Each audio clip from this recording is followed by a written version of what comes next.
బొజ్జన్నకొండ సాయిబాబా గుళ్ళ ఒక్కరోజు పర్యటన.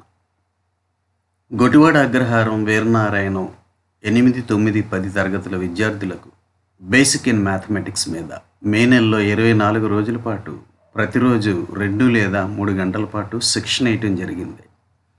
2D, 3D mensuration మరియు ప్రూఫ్స్ ఇన్ జియోమెట్రీలను కవర్ చేయటం జరిగింది. వీరనారాయణంలో రోజు 2 గంటల పాటు, గొటివాడలో 3 గంటల పాటు జరిగిన ఈ శిక్షణా కార్యక్రమానికి మొత్తం మీద 66 మంది విద్యార్థులు హాజరైనప్పటికీ దాన్ని 31 మంది విద్యార్థులు పూర్తి స్థాయిలో వినియోగించుకున్నారు. దీని నుంచి రిలాక్స్ అవ్వడానికి వీలుగా ఒక్కరోజు బొజ్జన్నకొండ మరియు వెంకన్నపాలెం సాయిబాబా గుళ్ళ పర్యటనకు అభిరుచి అకాడమీ తరపున పిల్లలను విహారయాత్రకు తీసుకువెళ్ళాం. ఈ పర్యటనలో నాకు గొటివాడ నుంచి తర్రా గణేష్, వీరనారాయణ నుంచి నా ఓల్డ్ స్టూడెంట్ గుమ్మాల ధర్మారావు, మాడుగుల నుంచి పుట్టా దినేష్లు నాకు సహకరించారు. తర్రా గణేష్ సతీమణి సీతాలక్ష్మి, ధర్మారావు సతీమణి గుమ్మాల దేవి, నా సతీమణి అనురాధలు కూడా ఈ కార్యక్రమంలో పాల్గొన్నారు.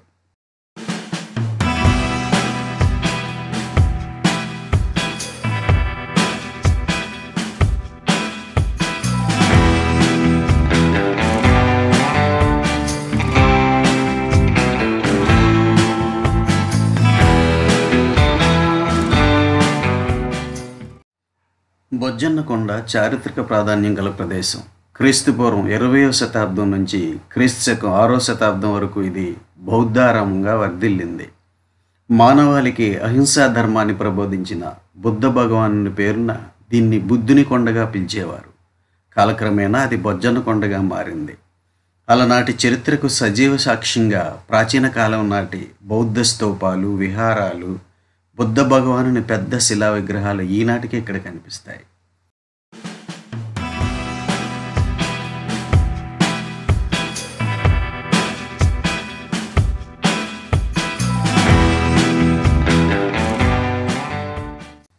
అలెగ్జాండర్ రిమ్ నేతృత్వంలో 1906, 1908 మధ్య ఇక్కడ జరిగిన తవ్వకాల్లో అలనాటి రాజశాసనాలు, నాణాలు, ముద్రలు, బౌద్ధ క్షేత్ర అవశేషాలు బయటపడ్డాయి.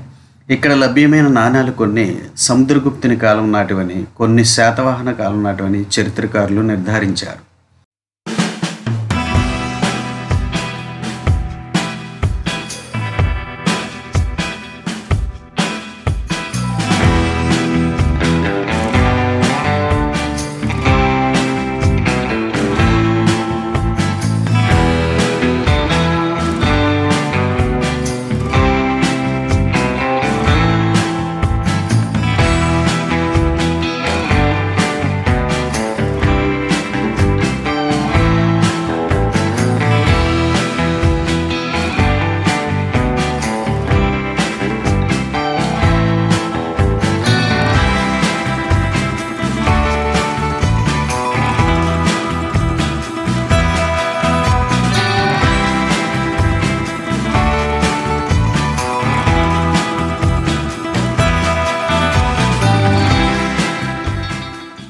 ఈ కొండపై ఉన్న మొదటి గుహలో బౌద్ధ స్తూపం ఉంది.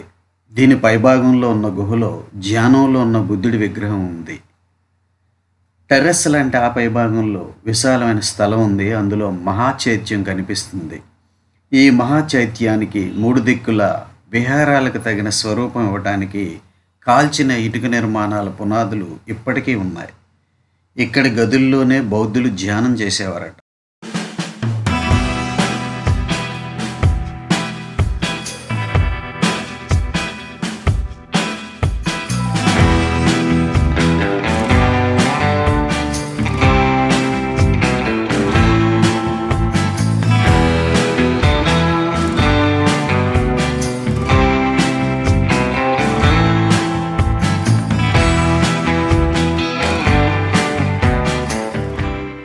బొజ్జన్నకొండను ఆనుకొని ఉన్న లింగాల కొండను మత్స్యాకారంలో మలిచారు. ఇక్కడ వందల సంఖ్యలో లింగాకార స్తూపాలు ఉన్నాయి. అందుకే దీనికి ఆ పేరు వచ్చింది. మత్స్యాకారంలో ఉన్న ఈ లింగాల కొండ నమూనాగా గ్రహించి ఇండోనేషియాలో బోరోబుదూర్ బౌద్ధ క్షేత్రం నిర్మాణం జరిగి ఉంటుందని చరిత్రకారుల అభిప్రాయం.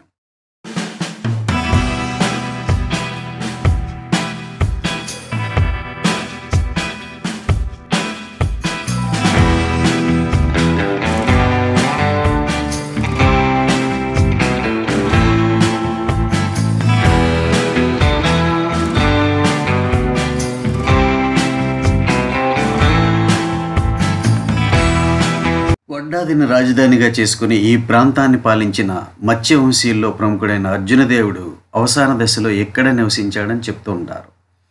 ఇక్కడ లభించిన నాణాలు ముద్రలు బట్టి శాతవాహనులు, చాళుక్యులు, తూర్పు గంగరాజులు పరిపాలనా కాలంలో ఈ బౌద్ధారామం ఉచ్చ దశలో ఉండేదని చరిత్రకారులు పేర్కొంటున్నారు. దేశంలోని వివిధ ప్రాంతాలతో పాటు విదేశాల నుంచి బౌద్ధ భిక్షువులు బొజ్జన్న కొండను ఇప్పటికీ సందర్శిస్తుంటారు. మా పర్యటన సమయంలోనే జర్మనీ నుంచి విచ్చేసిన హెవీ అనే విదేశీ సందర్శకుని మేమంతా కలుసుకోవటం ఒక గొప్ప విశేషం. 2600 సంవత్సరాల చరిత్ర కలిగిన ఈ బౌద్ధ క్షేత్రాన్ని కేంద్ర పురావస్తు శాఖ జాతీయ కట్టడంగా గుర్తించింది.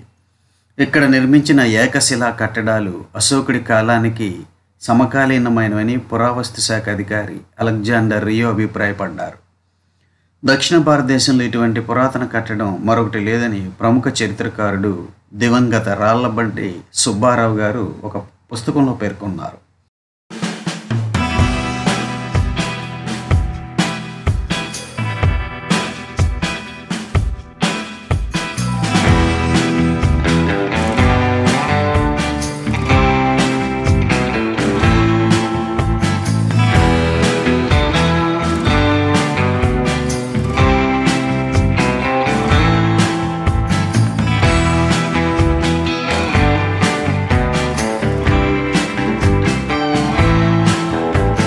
కనుమ పండుగ నాడు కొండ కింద తీర్థం, కొండపై బౌద్ధ మేళ ఒకేసారి జరుగుతాయి. విశాఖ బౌద్ధ సంఘాల సమాఖ్య ఆధ్వర్యంలో ఈ బౌద్ధ మేళ నిర్వహిస్తారు. ఆ సందర్భంగా కొండ దగ్గర బౌద్ధ పతాక ఆవిష్కరణ, కొండపై గల ప్రధాన స్తూపం వరకు శాంతి ర్యాలీ చేపడుతుంటారు. బొజ్జన్న కొండను చేరుకోవడానికి అనకాపల్లి లేదా సబ్బవరం మీదుగా వచ్చేవారు శంకరం, ఏలేరు కాలువ, కోడల దగ్గర దిగి అక్కడి నుంచి 1.5 కిలోమీటర్లు ప్రయాణిస్తే బొజ్జన్న కొండ చేరుకోవచ్చు. చోడవరం ఆ పై ప్రాంతాల నుంచి వచ్చేవారు తుమ్మపాల నుంచి ఏలేరు కాలువ పక్క నిర్మించిన బీటీ రోడ్డులో ప్రయాణించి బొజ్జన్న కొండ చేరుకోవచ్చు. లోపల భోజనం చేయడానికి వాటర్ ప్యాకెట్లు తీసుకువెళ్లేందుకు అనుమతి లేనందున దాహంతో లింగాల కొండ చూడకుండానే బయటకు వచ్చేసాం. బయటే భోజనాలు చేసాం. కార్తీక మాసంలో వనభోజనం చేసిన ఫీలింగ్. ఆ తర్వాత అమ్మాయిలంతా దినేష్ ఆధ్వర్యంలో డ్యాన్స్ ప్రాక్టీస్లో దిగటం, అబ్బాయిలంతా క్రికెట్ ఎంజాయ్ చేయటం, పెద్ద పిల్లలంతా పార్కులో కాలక్షేపం చేయటంతో తర్వాతైనా లింగాల కొండను చూడటం కుదరలేదు. అది చూస్తూ కూర్చుంటే వెంకన్నపాలెం సాయిబాబా గుడి చూడటానికి టైం చాలదని వచ్చేసాం. మేము వెళ్ళేసరికి 3:30 అయింది. 4 గంటలకు కానీ గుడి తెరవరు. కాబట్టి మళ్ళీ పిల్లలంతా డ్యాన్స్, క్రికెట్లో పడ్డారు. ఈలోగా అక్కడ సెక్యూరిటీ గార్డు పూజారి గారి అనుమతితో గుడి తలుపులు తెరవడంతో దర్శనం పూర్తయింది. డ్యాన్స్ ప్రాక్టీస్ పూర్తిగానే నేను వీడియోస్ షూట్ చేశాను. ఇక పిల్లల్ని చీకటి పడేలోగా ఇంటికి చేర్చే ప్రయత్నంలో భాగంగా ముందుగా అనుకున్నట్టు సాయిబాబా గుడి పక్కనే కొండ మీద గుడిని చూడకుండానే వెనదిరిగాం. ఈ పర్యటనలో నేను, తర్రా గణేష్, గుమ్మాల ధర్మారావులు బాగా సన్నిహితులు అయిపోవడం ఒక ఎత్తు అయితే, మా సతీమణులు ముగ్గురు కూడా చేరువు కావటం మరో విశేషం. మొత్తానికి సమ్మర్ క్లాసులో 24 రోజుల పాటు అలసిపోయిన చిరుమెదళ్ళు ఈ ఒక్కరోజు పర్యటనతో పూర్తిగా సేద తీరి ఈ పర్యటనను భవిష్యత్తులో బాగా గుర్తుపెట్టుకునే జ్ఞాపకంగా మార్చుకున్నారు. ఈ పర్యటనలో మాడుగుల నుంచి వచ్చిన ఆటో డ్రైవర్ వాసు, వీరనార్ నుంచి వచ్చిన నరసింగరావు, గుడివాడ నుంచి వచ్చిన 2 ఆటో డ్రైవర్లు కూడా మాకు బాగా సహకరించారు. ఇక ప్రస్తుతం పిల్లలంతా జూన్ 1వ తారీఖు నుంచి 11 రోజుల పాటు సెలవులను ఎంజాయ్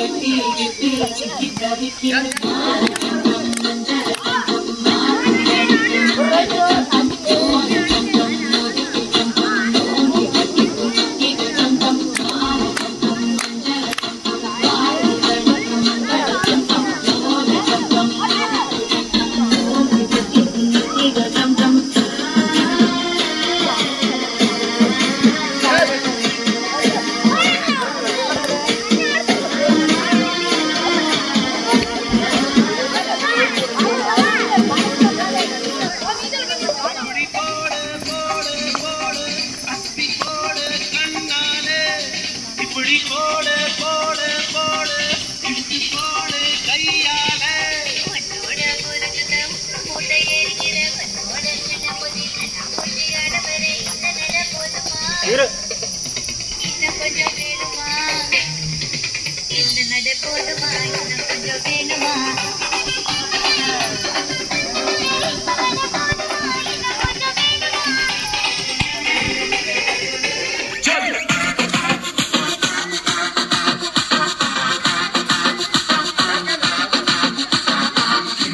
शंकर एकदम डेंजर है और एक बार आया रे भेजा रे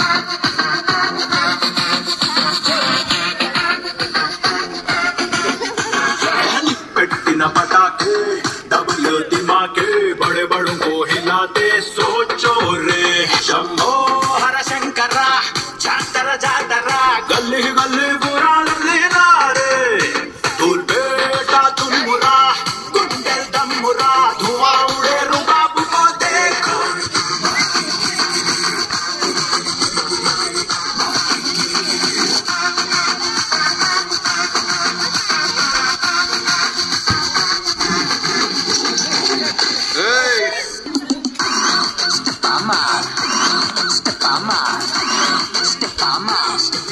Step on.